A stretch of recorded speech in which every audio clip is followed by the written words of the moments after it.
Hi, this is Marlene, and I want to welcome you to another episode of Stories of the Supernatural. Whether you're watching a video or listening to a podcast, please like and subscribe to us so that you can get notification of when a new show is released. Links to videos or MP3 files can be found on miamighostchronicles.com. Go to marlenepardo.com for information on new book releases. I narrate several podcast series that can be found on major podcast platforms and can also be listened to via Alexa, Sonos, and other home systems. Look for Supernatural Storytime for scary storytelling, Nightshade Diary for classic horror and adventure stories, Stories of the Supernatural for interviews with different guests on the show. If you want to get noteworthy news about the paranormal world, true crime, conspiracy stories, and anything that is just plain weird, you can visit Strange Than Fiction Stories tab at miamighostchronicles.com or find us on Blogspot. I want to thank you for being part of my audience, and I think you are all wonderful.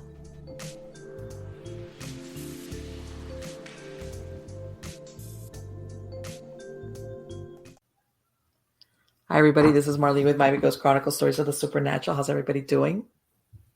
Good. For those of you who are looking at the video, you just saw my chicken video, my little mini chicken video that I had promised about my chicks for a while. And of course, I'm not going to include that in the podcast version because there's no point of reference for my podcast listeners.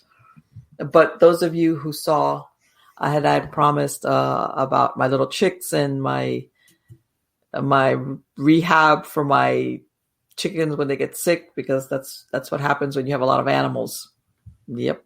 So there, I came through for you. And I know people are going to ask me, so are you going to go?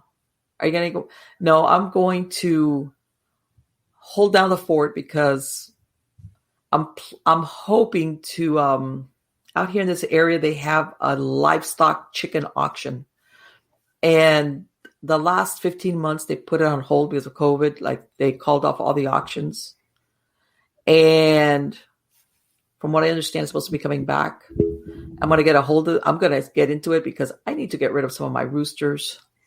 And that's one of the things also with when you have all these chicks that, uncontrolled chicken populations, all of a sudden, man, those boys are crazy.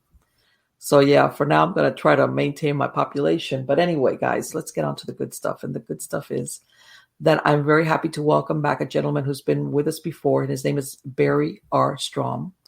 He's a medium, an author, a lecturer, and also a radio show host. And for those of you who didn't catch the first podcast that we had, I want to say it was maybe 2 to 3 years ago. Let me tell you about what is Barry all about.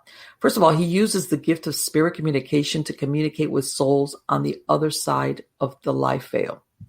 Now, this is a unique talent that, how can I say, that what he does is he has the ability to speak the words of the spirit and even archangels.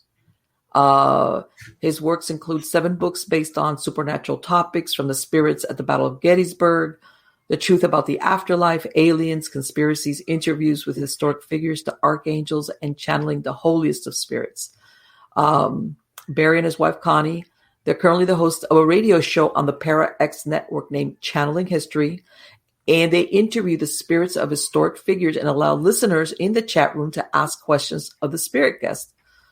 As a matter of fact, I even asked him they know ahead of time, 1 week, who is the historic person that they're going to go ahead and channel. And we'll talk to Barry about that. He's also posting a weekly podcast named A Weekly Message from Jesus, in which he brings listeners a spiritual message to bring comfort in troubled times. He also has a book titled Spirit Speak, Channeling Jesus and the Holy Spirit. And it's available in softback, on ebook on Amazon. And you can also find his YouTube channel, which he has over 100 videos of the channeling the historic figures. He's also appeared on various different radio shows, including Coast to Coast, Darkness Radio, and Fade to Black with Jimmy Church. He has, as a matter of fact, he has several books, not only the latest, which is The Spirit Speak. He has ones again, dealing with Gettysburg and the afterlife, aliens. So much. I was telling him, I don't know where to start with him, but let's start off with welcoming him back. How are you doing today, Barry? Oh, could not be better. I am so happy to be able to talk to you again. And we were talking briefly. We both moved since we both spoke the last time. We both went on to you moved to a different state, and I moved to the same state, but I moved up north. And now are you, this last book that you, I mean, you've been busy. When we spoke the first time, you didn't have the YouTube show, you didn't have the radio show. But I'm so curious, that thing about the channeling the historic figures. Okay. Mm-hmm. How did you get that idea? What, I know that you've been involved in this, but what made you think this would be, I think that's so fascinating, to be honest with you. How did you decide to do that? Well, it goes back to when I wrote the conspiracy book. Okay. When we were just getting started channeling then, and I started asking questions of the guides, and they basically about these different characters, and they basically said, "Well, you can speak to them, channel them yourself." So we did 27 conspiracies in our conspiracy book.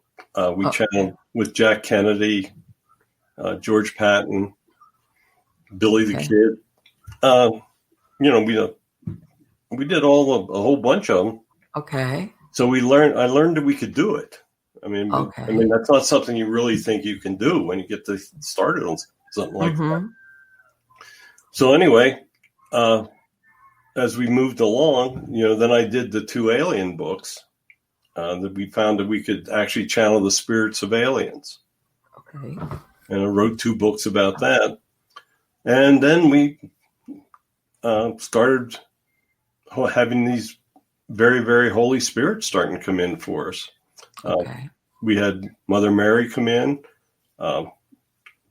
Jesus himself comes in, and we really had trouble believing that when it started. Okay. But, he told us he had to convince me. My background is engineering and construction and statistics and things like that. So when he comes in, the first time we didn't, we thought it was a spirit faking it, but as it turns out, it really wasn't. So he says, "I'm going to give you the ability to heal as proof that you really are speaking to me." And he gives me 2 names. And I was getting ready to speak at a convention in Salt Lake. Okay. And it turns out that the names he gives me, the one of them was the woman that was in charge of the convention.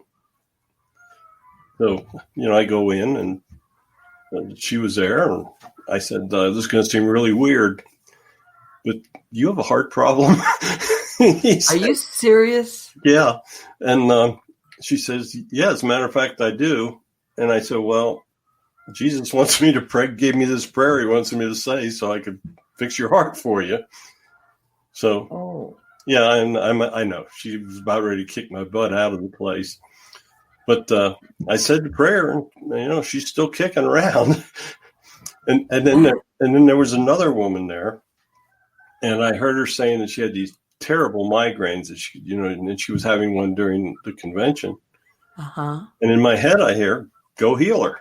I'm going, uh-oh. So I go over to her and I say, "No, look, this is going to be really weird, but you can heal your migraine for you." And she said, "No, I'll do anything to get rid of them." And then I said the healing prayer for her. Within an hour, her migraine was gone, and she hasn't had one for 4 years now. What? So, yeah, then I probably healed about 30 people.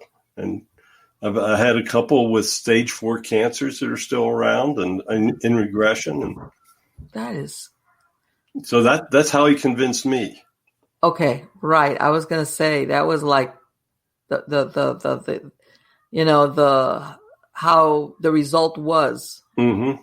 Yeah. Once I went through all that, I mean, I'm okay. It's the man. No, that's who it is. I bet. And then he pulls something else off. Okay. 4 years ago, well, I had a quad bypass 5-6 years. Okay. So 3 years ago, I had a heart attack, and Right. I go into the hospital, Mm-hmm. and they're getting, the surgeon shows me the heart damage, everything, weakness. So when I'm waiting there going into surgery, I had my eyes closed, and in my mind's eye, I see this angel flying up to me. Okay. The angel comes up, stops right in front of me, and flies away. I said, well, Connie, I guess we don't have anything to worry about. And, I just got a message. So we go into the catheterization where they want to, do the stents and stuff. Mm-hmm. And the surgery's over, and I wake up. I said, okay, guys, how many stents did we have? And he said, none. You don't have any heart damage. What? He said, we went through all the lines, everything with the quad is in great shape, and we couldn't find any heart damage, and we can't explain it. We have no idea. So I'm thinking, well, that's pretty cool, I guess. So they wheel me out, and I'm laying in recovery, and in my head, just as clear as can be, I hear this voice, and it says, if I can have you heal others, I can heal you as well. Okay. And he had sent Raphael. That was the angel that I saw. Okay. And right before I went in, Raphael cured my heart. Because they were prepared to do a surgery on what they thought was a badly damaged heart. Correct, yeah. Oh, they were all set. I mean, we talked about what type of blood thinners I wanted and what type of stent and, the whole thing. Yeah, right. It was even the post-operation, everything. That is, what an incredible story, Barry. Yeah, no, that's so. Yeah, I'm convinced. And that is like, wow. Yeah, how can you not? Yeah. So, God, I was thinking, when you, I'm going to go back to, let's say now you're going to do your next show, for example, and you're going to plan and how do you get a message that says interview this person, or how is it that you decide who you're going to channel? I'll generally get a message. Okay. I'm talking to the guides all the time, and they'll, I'll say, are we good for this person next week? Now, this coming on Sunday, we're going to do Julius Caesar. Oh, what? Okay. So, I mean, we get around. Yeah, but you know what? It's really funny because when you look at Hollywood so much has made up about historical figures that are not accurate. Mm-hmm. Oh, my God. Sometimes people are surprised when they find out what the real story is about certain people in history. I mean, we did the John Wilkes Booth conspiracy. Mm-hmm. And do you believe that thing that he was that he didn't die? Absolutely. And he lived later on. Oh, he dies in 1903 in Enid, Oklahoma. Right. That he that they just staged the body over in that barn supposedly. Yeah, they had a Confederate captain that looked a lot like Booth, and they brought him down, put him in, killed him, and there were no autopsy pictures taken. Oh, weird. You would think that. In those days, they really took a lot of pictures of dead bodies because photography was new then. Right, especially somebody that had assassinated the president of the United States. Come on. Yeah, but they took absolutely no pictures of the dead body to confirm it. And now the guy takes off. And, I mean, he actually winds up committing suicide in 1903. Right. I read something about that. And I was reading that and I was like, man, this is pretty convincing about that in actuality, and sometimes I think we find it hard to believe, but a lot of the things that we use now to confirm identity didn't exist back then. DNA and blood, things like that. Now, and I'll tell you another really interesting one is Billy the Kid. That's another one. What happened? Well, Pat Garrett kills the kid's friend, shoots him in the back, and the kid takes off and heads for Mexico, and basically decides that he's not going to be on the wrong side of the law anymore. Comes back. He actually is with the Wild West show. Okay. for a while, and dies in 1951. I had not heard that. Oh, yeah. What? Yep. No, I've channeled the kid several times. We did the kid live on the radio show. What did he do? Did he just assume a different identity and that was it, and just became like in other words, stayed out of trouble? Yeah, just stayed out of trouble. Went to Texas. Nobody knew him there in Texas. Mm-hmm. No one had. No one knew what he looked like. Exactly. So the guy just decided I'm not going to do this anymore, and lives a normal life. And I think he was like 81 or something when he dies. Right. And because if you think about it. Yeah, he was really interesting, because what I do now is I speak their words. Okay. And with Billy the Kid, I was using all of his Old West vernacular. I was speaking like he would be would have spoken in the Old West. Okay. And I'd be doing this, and I could see him leading up where he was going to swear. But he always caught himself. But I knew what was coming. Okay. But I actually spoke with the accent he would have had in the Old West when we did that show. Right. And you know what? Because what was it? I saw the show back a few years ago, which was the Deadwood series that they had on HBO. And one of the things I liked about it is that they had the characters talk the way people actually did talk in the Old West, during those time period, not the West per se, but that time period, people didn't talk like they do now. They use different types of expression, different slang. Oh, yeah. And that's one of the things I liked about that series of Deadwood, because the characters were made to speak that was a the great way people did. Yeah. Not, now you see a lot of stuff and it's like, yeah, you're speaking like 21st or 20th century. And that's not the way people express themselves. No. We did King Richard III. Yes, and that must have been. He spoke in Old English to us with the I's and the A's and the next and all that. We've done some really interesting channelings. It's that is incredible. And again, what's that thing about to the victor go the spoils? I think to the victor goes the ability to write history the way they want it to go. The reason I say that is that after a while, whoever wants to have the history portrayed this way, and the real characters, that's it. Once they're dead and the people that were witnesses for that time period have died, who's to say that's not the way it happened? Well, the greatest example of that is the Bible. Well, I know that the Bible has always been changed, and whether it was through interpretation or on purpose. Most of it. The monks of the church rewrote the Bible. They thought that they had to exaggerate everything because, so people would remember it. I mean, that was the way their minds worked. If you didn't do 37 miracles and bring people out of the grave and all that stuff, it wouldn't remember you. Right, because we were supposedly talking the glory of God, et cetera, et cetera. So it had to be over the top. Yeah, that's why he wanted me to write the Channeling the Life of Jesus book. Okay. Because he wanted to tell the true story of his life. And he was married and had 5 children. Well, you answered my question for me, which is I'm psychic, remember? No, there you go. Well, no, do you know what? I'm the kind of person that I know people get offended, or they don't like to feel like either whether it was Jesus or if they, if they're the religion like Catholic had the Virgin Mary, they don't want them to be more human, because they kind of think that makes them less dignified, more like less a deity. And I'm like, why? No, his ministry lasted 3 years. Okay. And that was when he did all the miracles and did all the stuff, the people remembering for. Right. But it's until that, the guy lives a normal life. Right. Yeah. And they told us this, we write at length a whole chapter about his birth.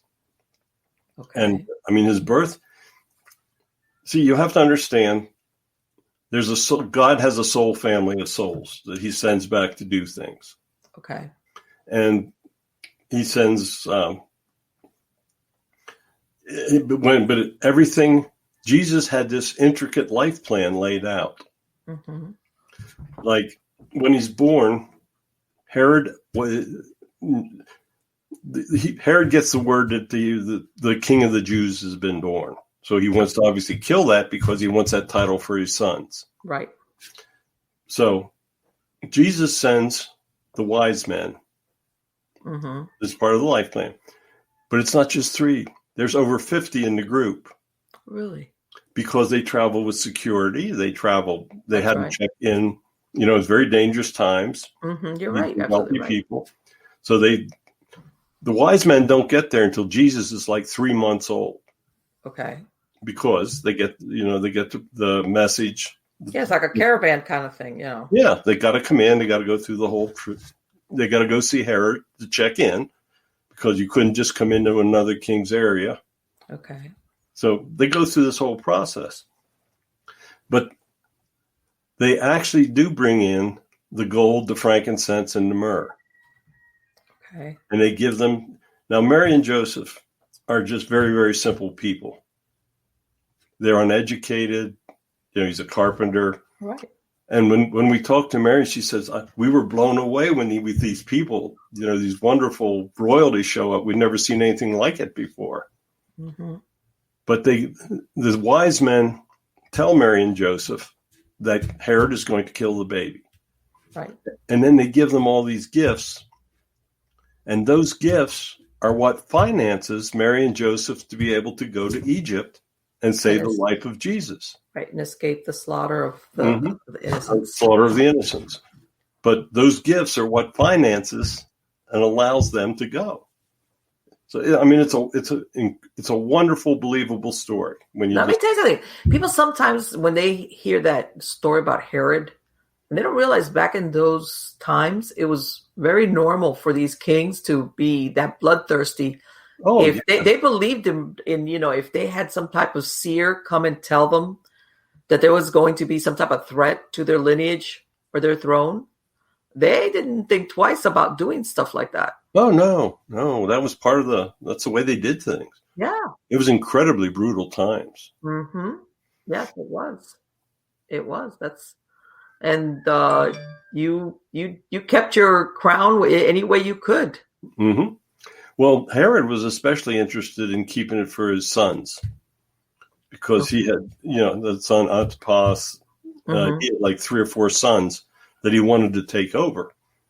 So there was no way he was going to allow a baby to be called the king of the Jews because Herod was actually of Jewish lineage. Right. But of course, to him, he didn't think of it so much as in the spiritual sense. He was thinking of it as an actual king that's going to come and take over my throne. Yes. Because that's the only way he could conceive of it. Oh, yeah. In other words. Oh, yeah. No, the ancients could only conceive of things in certain ways. Mm-hmm. Like they could only conceive of creation with a man and a woman. Right. So they come up with Adam and Eve. Yes.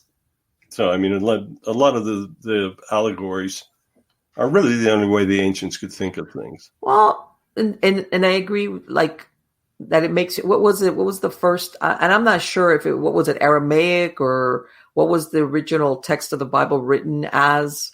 Well, is that you probably Aramaic, but keep in mind, the earliest writings are like 70 A.D. Right, which is 7. That's 40 years, 2 generations after Christ is crucified. And that's what I'm saying. And the author, everybody doesn't realize that whoever pens something, it's screened through the interpretation of who's writing it. Oh yeah, or their memories, or their, how. And like you said, if I think that this would sound better if I embellish it a little bit here and there, why not? Well, just let people pass on stories and see how they change. Oh yeah, I mean, Constantine doesn't really get going with the selection of the Gospels until 325 A.D., which is quite 300 years after Christ dies. That is a longer time than the United States has been in existence. Yes. And nobody wrote down the teachings of Jesus. as they were happening. Like nobody was following him around, like, No, there was no contemporary writings. It all Right. comes from memory. Exactly. And that's people don't, because I think a lot of people tend to lump that time period. And like you said, Constantine, that was over 300 years after Christ. Yeah, That's a long time. Yeah, we interviewed Constantine. And he did. And he told us what he was thinking about. We said, why did you choose like Matthew, Mark, and Luke? He said, because they were complete gospels and the information in all three of those agreed. Was he an opportunist when he decided to become Christian? Not really. He actually was he became a true Christian. Okay. I mean, he firmly believed. Now, he felt that baptism cleansed your soul of all sins. Okay. So he waits until he's on his deathbed to be baptized so that he can. It's like, I know I can't get in trouble in the next couple of hours. So yeah, but no, it's but he gave us the true story on Revelations. Constantine didn't believe Revelations, and that doesn't come into like another 100 years. Okay, it's almost 5th century till they incorporate Revelation, but that's what really incorporates fear into the Gospels. Right. Exactly. Yeah. Retribution. End of days. Yeah. Everybody's in big trouble. Like, in other words, and there's no escape. Right? But the church wanted to introduce that because it gives fear to their parishioners. Yes. And they believe that the only way that they're ever going to get to heaven is through the church. Yes. And it's the fear. So. Right. Which is the, of course, for anybody, that's what later on doing the mass only in Latin, only the whole thing, priests, and then that drove the schism for the Protestant movement, and which went all in the opposite direction. And it's, I want to make a comment. Now, there's certain churches, Catholic churches, that still hold the Latin mass, which is fine if you want to attend.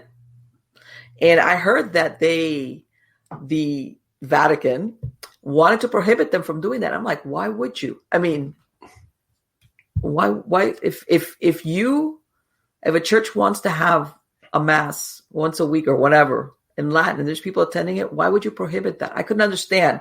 And I was thinking, I think it's the reverse of what happened back then, where because it was in Latin, because it was only certain priests, that could read, literacy rate was not what it was. People felt excluded, exactly like what you said. You needed to go through the church to get to God. In other words, that was that was the only path. The only path of salvation lay through the church. Right. Which is, but then, and you hear about how they would self-favor, basically almost like when you were talking about Constantine, when you were getting older and death was near, you could purchase your way out of all your bad deeds. Or have somebody pray for your soul. Oh, the church came up with all that. Yeah, of course. To raise funds, sure. Yeah. His teachings were just incredibly simple. Yeah, well, I guess that's the point I'm trying to make, that you see where probably something that started as very simple, and I'm going to use the word most people don't like to be, ordinary. And then it was hijacked into something else. Yeah, when everything gets exaggerated. Exactly. I mean,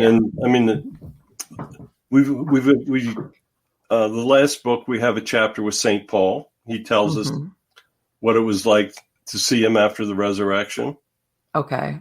I mean, the resurrection, a lot of that is fairly accurate for the way that things came down. Okay. But we have chapters, the last book, we have chapters, Mary Magdalene, Mother Mary, St. Paul. Okay. And it's really interesting because you see these souls keep repeating and coming back through history. Okay. Now, Jesus has 5 children, had 1 daughter and 4 sons. Okay. And one of those sons happened to reincarnate as Billy Graham. What? Yeah. Billy Graham was a reincarnated son of Jesus. I'm speechless. Well, I was too when I found out the way we found out about it. We were doing a call-in show. Okay. And we were using the channeling board. And it was like 3 months after Billy Graham passes. Okay. And a caller comes in and he says, "Do you think we could channel Billy Graham?" I have nothing to do with this. This is all coming through. Right. So I said, "Well, I don't know. He's recently passed, so we'll give it a try." So I asked Laura, my guide, I said, "Would it be possible to have the spirit of Reverend Graham?" All of a sudden I hear, "Hello, can I help you?" Okay. And I said, "Are we speaking with Reverend Graham?" "Yes, absolutely." And I said, "You have to prove to me that we really have the right spirit." Now we're live on the air with this thing going on. So on the channeling board, it spells out the word Ezekiel on the channeling board. And Ezekiel was the oldest son of Jesus. Okay. And all of a sudden, everything just clicks. And I go, and I'm actually stuttering. Now I don't know what to say because nobody, I'm the only person in the world that knows this. Uh-huh. Right, because you've channeled Jesus, yes. Yeah. I said, okay, yeah, I'm convinced. And then we had a really nice conversation with Reverend Graham. I'm going to ask you, when Jesus, he flees, Jerusalem, that whole area, where does he go to? When? During what part? After his crucifixion, after his resurrection, so that he could he's supposed to not exist anymore, in other words. Where does he go to?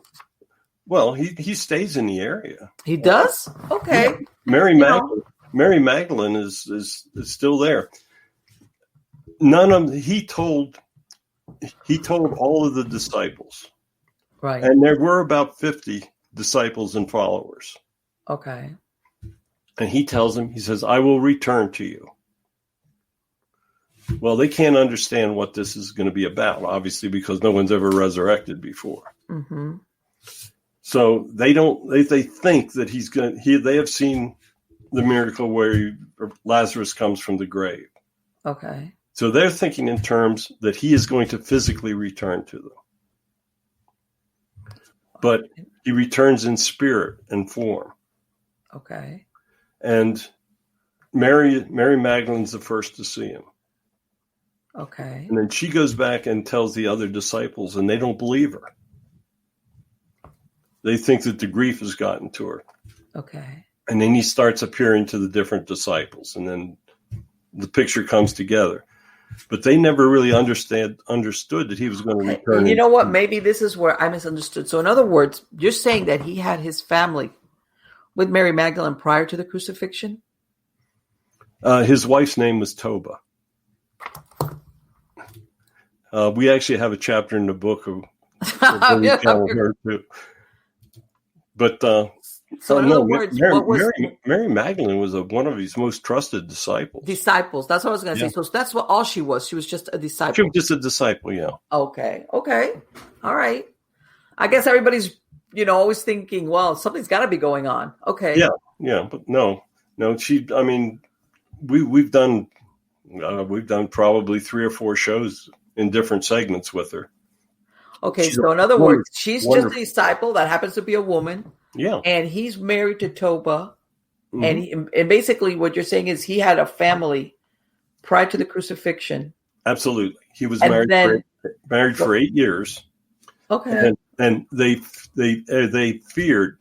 Jesus knew what was happening. He knew what his future was. And they feared that the Romans would kill his family. All right. So the fact that he's married is a well-kept secret. I understand. The only disciple that he ever told he was married was Peter.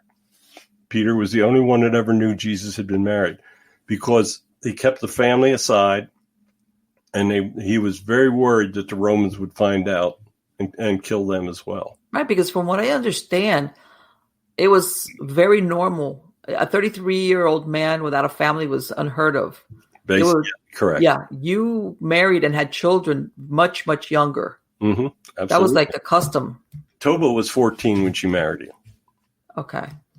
All right.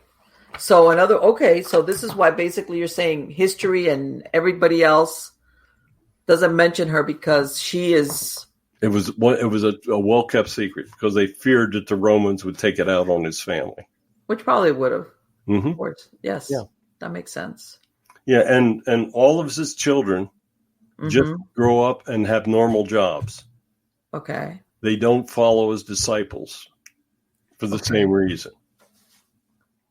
In other words, right. And that makes sense. Mm-hmm. That makes sense. His whole life makes incredible sense when you know the truth. When you get through all the exaggerations and all the stuff. It's a wonderful, believable story. Right. And again, we come back to being an ordinary human, you cannot be holy or special. I don't know what to call it. If you can't be one of the other. You can't be that human because then of course, it just doesn't, like you said, you have to be above all of that stuff. But in reality, no, there's nothing wrong with being totally human, as in having a family. And he wanted to experience a human lifetime. Yes. He travels. He just travels the Mediterranean area, but he wanted to see the suffering of the people to understand it. He wanted to be near it.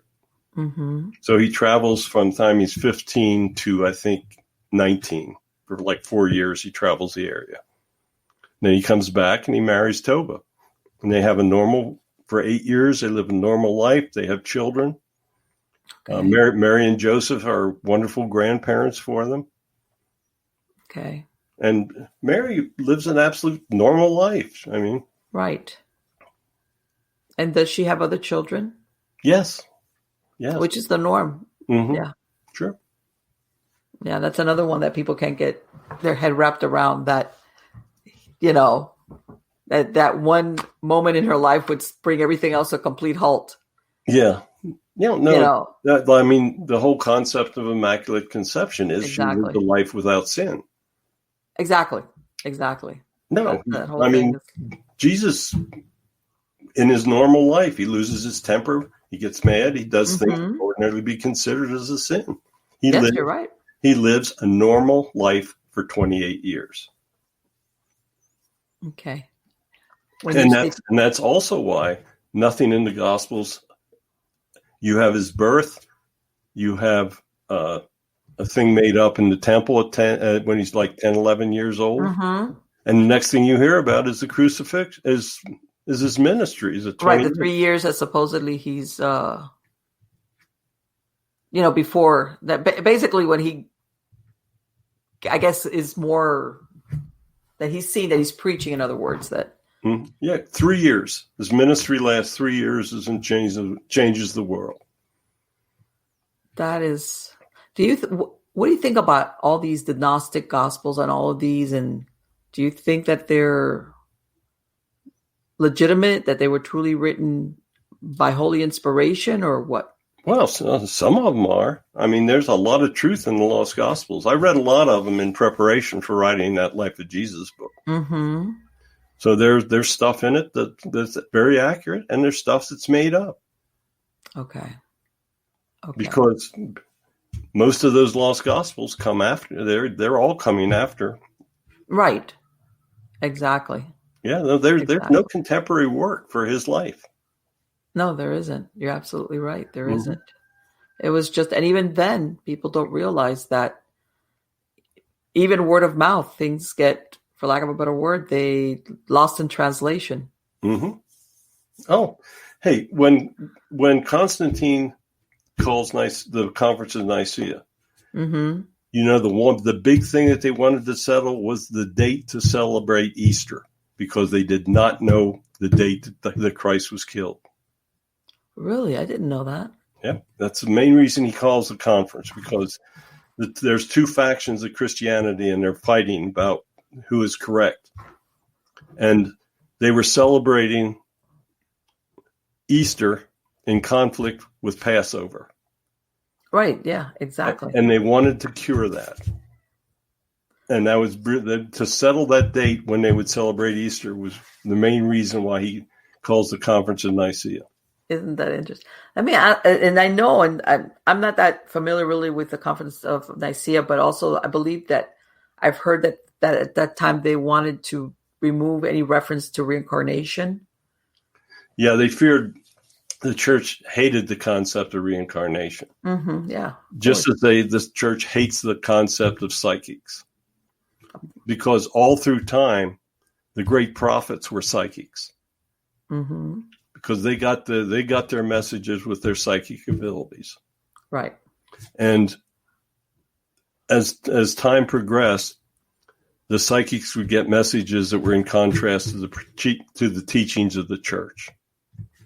So that was why they added the stuff in about soothsayers and you should never change a word of the gospel and all this stuff. Right. Yeah, and usually, yeah, it boiled. That's the pretext, but usually it boils down to power and money. Correct. That's the real motivators. It always does. Always. Yes, it does. I hate to say it, but yeah, it does. Now, when and I know you mentioned I want to this thing with the aliens. Yes. Okay. And I mean, as a hypnotherapist, I had studied where, there is attachments also of alien entities or, non-physical form. How's that? Yeah, that's fine. And what do you get as far as, are they, I mean, what is it? They're souls just like ours that have decided to, or are we basically sprung from the same genetic line, or what is it that they have going on that they're so attracted by humans? Their soul energy is exactly the same as our soul energy. Okay. Now, soul energies were created at creation, right? Mm-hmm. Which is billions of years ago. Humans walked the earth for about 250,000 years. Okay. So where do you think soul energies were before humans walked the earth? You would think the source of whatever the source is. They are on other planets and other civilizations that take place long before humans are created. So in other words, you and I have been aliens many more times. Prior to that, the human, as we know, here as far as on the earth. And I understand what you're saying. Yeah. I mean, it's just tell me where that soul energy had to be for those billions of years before humans are here. And exactly. There's civilizations out there that have been around for millions of years that are highly developed. But they have the same soul energies that we have. And that's why I can channel aliens. We channeled an alien live on the radio show and let people ask them questions through the chat room. And what do you? Oh. And sometimes I say this. Sometimes we put on, whether it's, let's say we'll go with the aliens, like the same moral compass as humans, and then we want to make them either good or evil. You understand what I'm saying? Well, and sometimes it's not that they're bad; it's just that they're different, or maybe they see things differently from us. Much different. We have no way to understand aliens because they feel emotions we don't feel. Right, exactly. They speak languages we don't speak. They think in manners that we don't have any concept of. They can, they're telepathic. They can, like the beam me up Scotty stuff. They can, it's the whole thing is just, we are such a young culture that we are so far behind these aliens. Okay. Now, when we were working on the alien books, they told me that disclosure would start in 2020, and it has. Well, yeah, let's see what they actually disclose, because I'm not too. I guess up to it. I know they're taking the scenic route. Oh yeah, no, government is scared to death to let the people know this. Yes, they are. They are very much so. They're very much so because, and I'm going to ask you because do you think, because, some people believe that the government and ETs have been in collusion and we've back engineered a bunch of technology and that, we've got a secret hybrid plan with them. Do you think we know as much as that, or is there more that we really don't know than what we actually do know? In other words, people are going by the X-Files show versus... There's a lot going on we don't know. We've had an agreement with the aliens since our 10th president. Okay. So there's a galactic... I was going to say, that's the 19th century there. Uh-huh. This goes way back. I mean, when I wrote the alien book, I included a woodcut from 1600s of a crop circle. Okay. They referred to them as mowing devils in those days, in the 17th century. Okay. So, I mean, they've been visiting Earth since the time of the dinosaurs. That's what they tell us. Right. And there's many, many more types than we ever conceive of. I was going to say there's more than one type, right? And some I guess are nicer than others. Yeah. Some of them, they have to conform to the rules of the Galactic Committee. So there is a set of rules that they have to. They can't just Yes. In other words, there are consequences if they do certain things versus others. Absolutely. And the main thing that all the great advanced cultures have learned is they need to get along. That's okay. They have to get along. Otherwise, they ain't going to be here. The same as humans got to learn to get along, or we aren't going to be here either. Are they the ones that, and I guess the question why I asked us, are some better than others is because, for example, you see all these cattle mutilations and all these things going on that are being laid at the doorstep of extraterrestrials. And it's like, God, why would they do that? Research. Really? Yeah. Just the same as abductions. Exactly. My wife, Connie's been abducted. She has. Oh, yeah. She's an abductee. Did that start when she was young, or what happened with No, her? just one time. It happened about 20 years ago. Yeah, because I've heard some people, it's a lifelong thing. She dropped me, and we were living in Florida then. She dropped me off at Lauderdale at the airport, coming back up 95, and all of a sudden she realizes that she's 4 exits north of what last thing she remembers. They put a shapeshifter in the car for her and took her up. And does she remember anything of what happened? No. She knew, she thought she had blacked out, or, she saw her cardiologist. He said, "Oh, you must have fallen asleep." Well, you don't drive 10, 15 miles on 95 asleep. No. That'd be a short trip. Mm-hmm. No. And so that was the one time. Yeah. Did she notice anything different about herself, dreams, anything after that episode? They were getting her ready for what we're doing now. Okay. For the channeling and everything. Okay. Yeah, that's where I was going with that. I was thinking, I wonder how far in advance this was.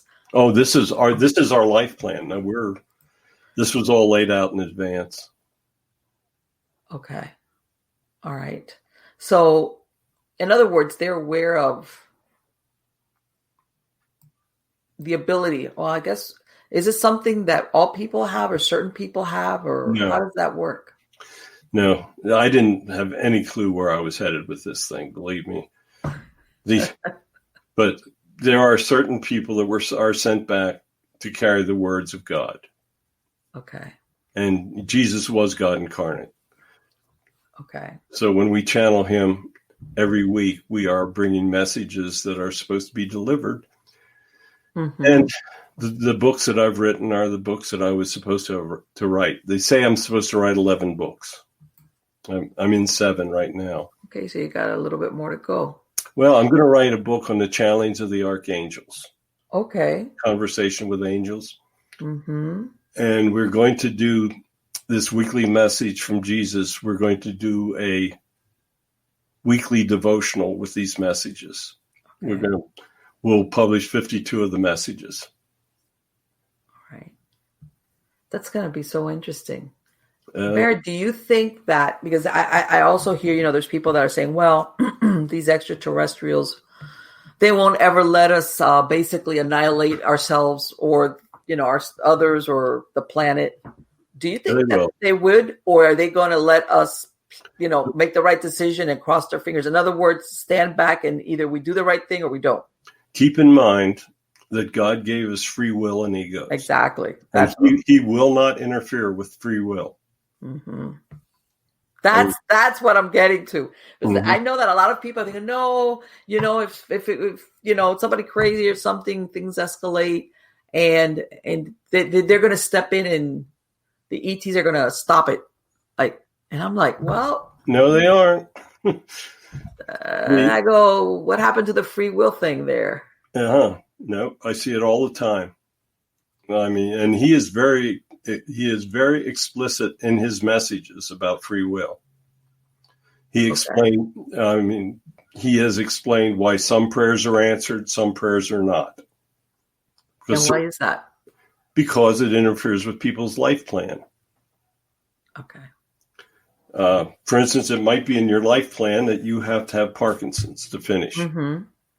Well, if he was to change that, then that's still a lesson that soul has to live in a future lifetime. Right. So it's either now or later. Mm-hmm. So that's a prayer that will not be answered. Exactly. Because there's always people that are going to ask that it's very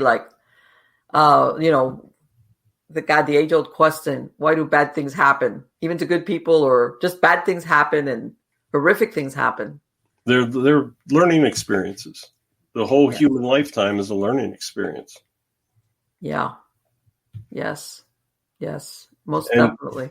The human lifetime is a blink in the eye of your soul life. Mm-hmm. So you have lived thousands of lifetimes in the past. So while the human lifetime seems like it's a long time, it's nothing compared to your soul lifetime. Is there from what you've found out, is there a point where, I don't know if you want to call it perfection, or where you've basically learned everything you're going to learn? Your learning experiences are what help you advance in the 7 realms of heaven. Okay. Each time you come back, your guides look at your life. That you may stay where you are, you may advance, or you may be demoted. Oh, you get demoted? Oh, yeah. I mean, you can really get demoted. Right. I mean, like a soul like Hitler. Mm-hmm. He was a very advanced soul. They actually sent him back as a master guide to save Germany. And then his free will and ego takes over. And ruined everything. And he went from 7th level to the lowest level. And the reason why I ask this, and you're going to see, because, there's people that are what they call psychopaths, mm-hmm. that are born this way. They really don't have a conscience in the sense of they have no empathy. They're not made. Because everybody thinks that or that, you could be a psychopath and, unless you were brought up in a violent lifestyle, you're not killing people. You're not running around killing people, but you're into control and you do mean things and you do things. In other words, you're not motivated by love. You're motivated by control. All right. Yeah, your free will is taken over. Right. You're in other words, the normal things that a person will say, man, that's not right. I shouldn't do that. They don't, it's missing. That part it makes me wonder, okay, if you were born this way as a psychopath, you're not running around killing people, but you're not really the best person, as a matter of fact. And you pretend to be emotional. In other words, some of them pretend at a very early age to express emotion because otherwise they kind of stand out. Mm-hmm. What happens with people like that is it something that they're, how would I say, that they're living a life plan to learn what? They tell us that evil is never part of a life plan. Right. So something happens to a psychopath. Mm-hmm. and I really can't answer what it really takes place. But Right. they're very emphatic about that evil is never part of a life plan. Okay. That all comes through your free will. Okay. And there are evil energies.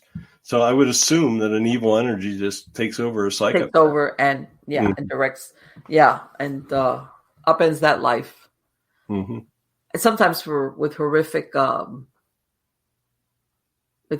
results, because I tell everybody, for all the criminals and people that are caught and jailed, and there's a bunch that never do, and I'm talking here about murder and really bad things, that they never get arrested. They die of old age, and they just learn to keep their mouth shut.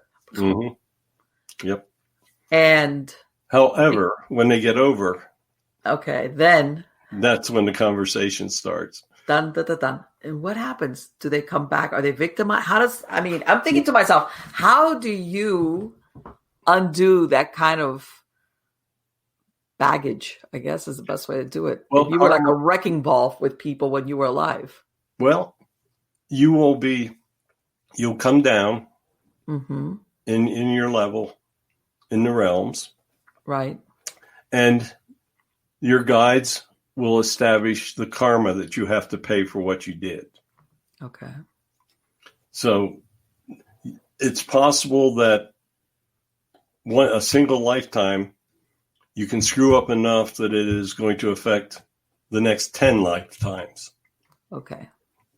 And so in other words, it might take you several tries to oh yeah, get back to. The karma is incredibly real. Right. Yeah. Yes. And I think a lot of people sometimes don't believe that. Mm. They don't believe that karma exists per se, because I think they see a lot of people they think get away with stuff. They might, but they're what they're overlooking is the insignificance of that human lifetime. Right. Yeah. Well, keep in mind, the spirits always say that death is the beginning of a new cycle. To humans, death is the end of a cycle. Right. But to the spirits, it's the beginning.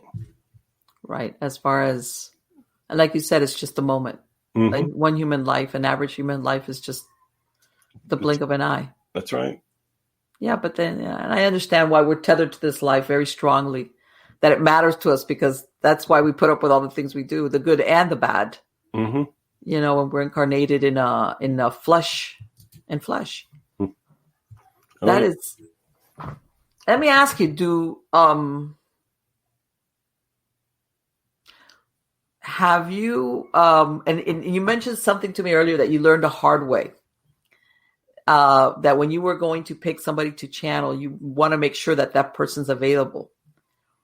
What happened that you tried to communicate or channel someone that didn't want to, or what happened? Well, I started to write a book about unsolved crimes. Okay. And I got I got about 3 chapters into the book with the channeling information. Mm-hmm. And the guide said, finally, our master comes in and she says, this is not what you're supposed to be doing. You're asking for evil, and we've told you never to ask for evil, because people that perpetrate these crimes are evil. Okay. So you can't channel with a person that perpetrated these crimes. Right. In other words, right. Yeah. You can't bring in the. Yeah. The first thing they ever told us when we started to channel was never invite evil. Okay.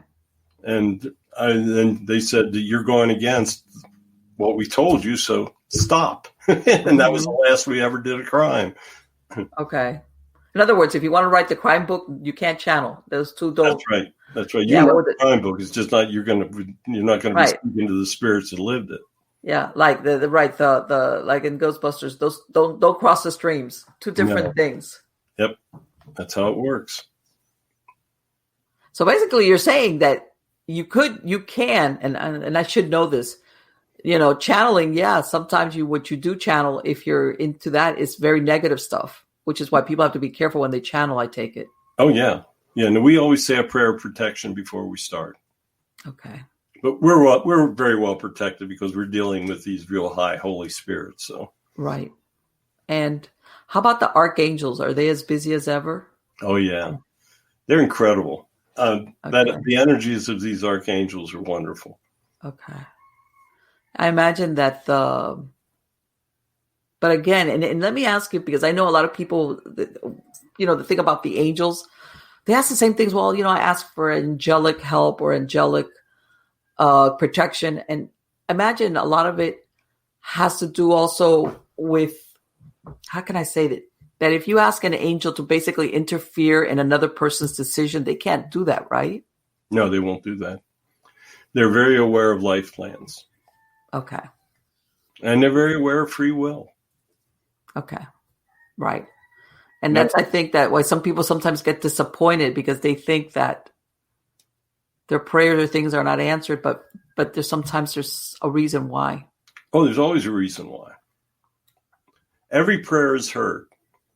Mm-hmm. I mean, when we started this and I was writing these different books, I'd pray for a couple different subjects to come in, or individuals, for the next day when we were going to be channeling information. Mm-hmm. And one day, we opened up the channel, and the guide says, "Which one of the things do you want to talk about?" And she tells me exactly what I had prayed for in all those different categories. Wow. So believe me, prayer is incredibly real. Have you ever had a stop the press moment where you've had one of your guides come in and say, "Wait, we need to channel it, or we need to get this message we're going to use you to channel this message out"?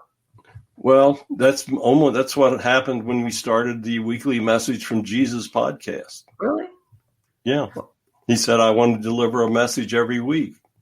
I said, okay. So we started the podcast so we could do it. That's excellent. That is such a great story as far as, following through. Oh, yeah. You see what I'm saying? It's not, a lot of people are like, well, let's think about that. That sounds good. But you went ahead and was like, okay, let's do it. Yeah. It's, let's just say you don't turn him down. When he right. It's like, absolutely not. He's incredible energy when he comes in. It's just a wonderful energy to be able to talk to him.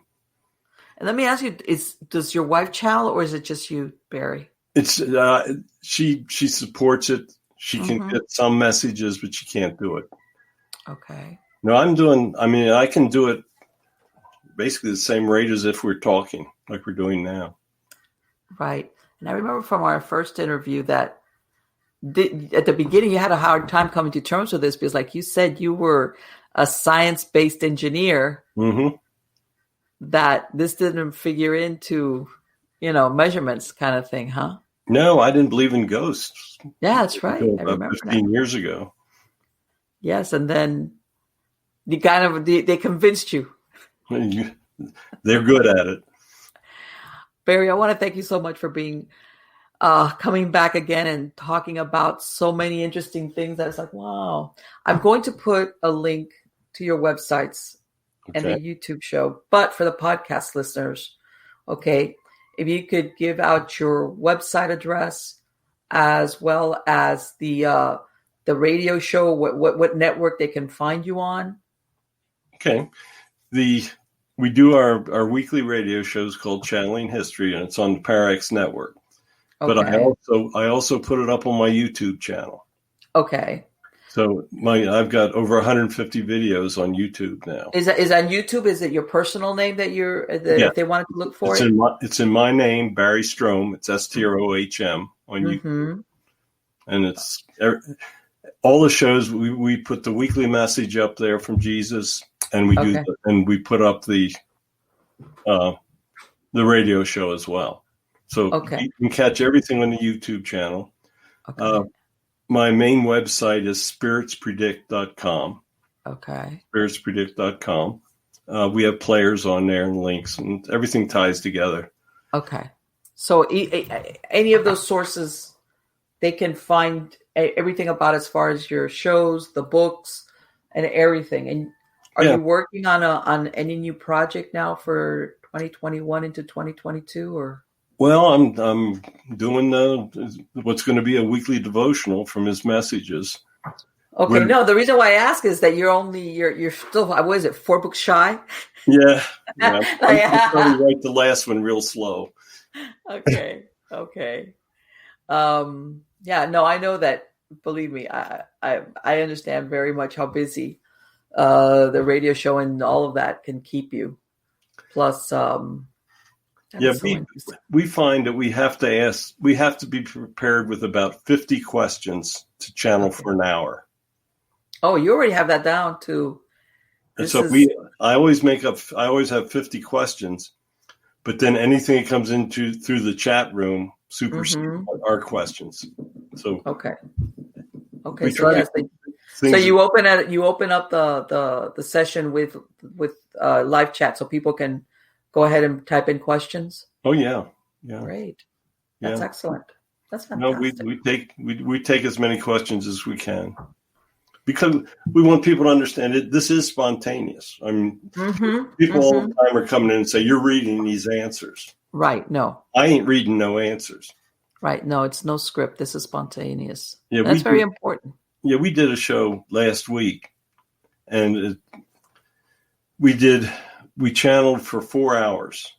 Okay. And I had no idea who we were going to talk to or any questions.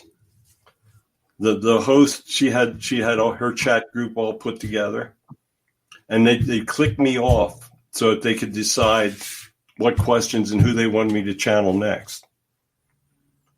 Barry, weren't you exhausted after that? You must have been. Yeah.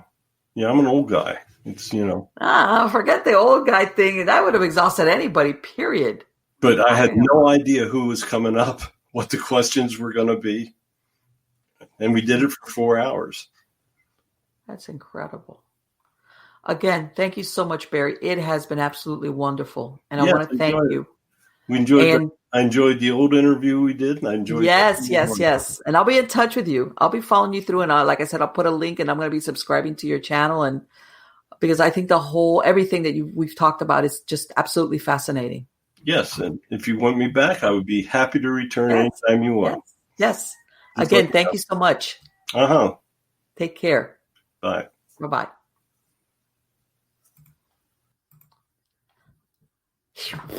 Let me tell you something. Thank God I wore my unicorn headset. Let me tell you something. What a mind bender. And and it's true. I remember from my first interview with Barry, this guy his background was not that. He was an engineer.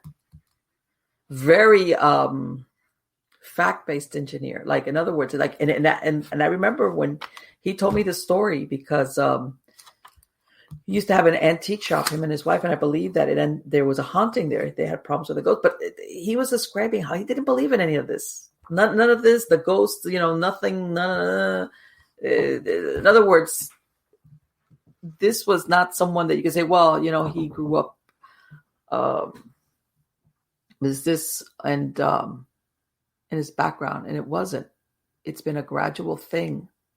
And that thing that he said, it's absolutely right, because I know he mentioned that before, where he wanted, in other words, he wants the proof that who this spirit says they are is who they are. Okay, which, by the way, is very, very important. The reason why I say this is because there's a lot of people that they think of channeling, and in other shows, I've warned against it. You can't, not everybody is meant to channel. Well, not everybody has ability. And even some people, believe it or not, that do have the ability should not channel. And I know there's people going, well, if you have the ability, you should use it. No. There's people that, for different reasons, things that have happened to them in life, channeling can complicate their life a lot. And you heard what Barry said. They're well protected. They're very, very much into making sure that who they're channeling is a spirit that is totally, how can I say it? Light, love, things of that nature. And I like I said, I'm going to subscribe to his YouTube shows because I would love to see,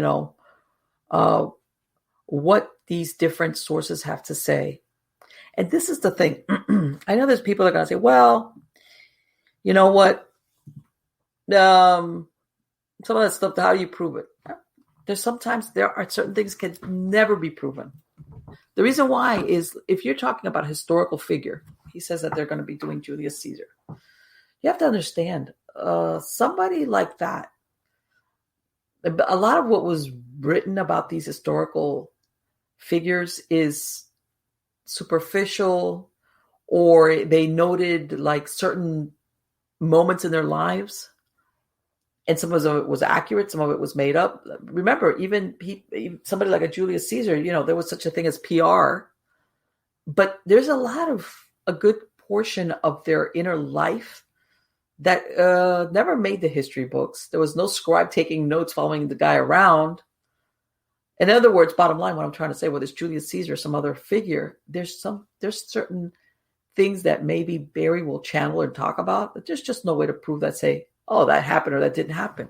But my point being that just because you can't prove it doesn't mean it didn't happen. Because the truth is the majority of us think about it. Contrary, to that movie with this cuckoo guy, The Truman Show, where, basically this character is being watched or televised from infancy up to adulthood. Okay, but that's just Hollywood. The majority of people, okay, even historical figures, even important people, kings, queens, there's a very good portion of their lives that was never recorded and or that they suppressed if they were important enough. And of course, depending on how long ago it was, there's nobody that's going to come around and say, well, that's not the way it happened. As far as saying, well, is this, and especially if the version that this person, let's say being channeled through Barry, gives a version of their life or happenings in their life, which is contrary to what history books have written about them, or academics or historians or whatever. People are like, well, that's not the way. And I've spoken about on other shows. Sometimes I'm very suspicious sometimes of certain historical versions. And I'm not saying all history is wrong. I'm just saying that sometimes history has been massaged and certain things happen or didn't happen, or, how many days were lived in that person's life.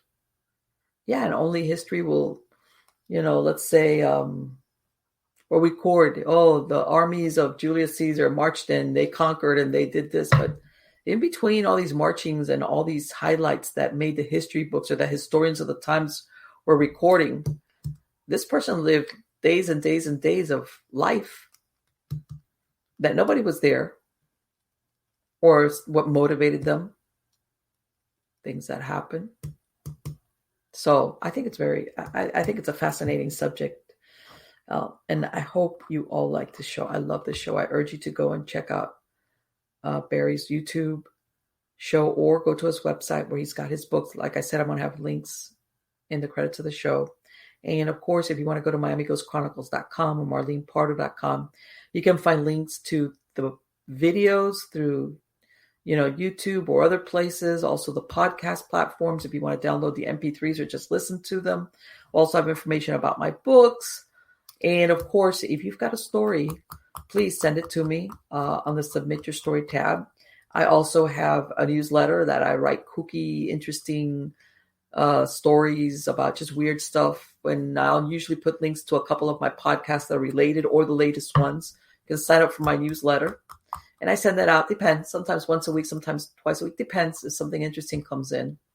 And again, I want to thank you all for being part of my audience. You're all wonderful. I've got fantastic guests coming on. So I will be seeing you next week. Take care.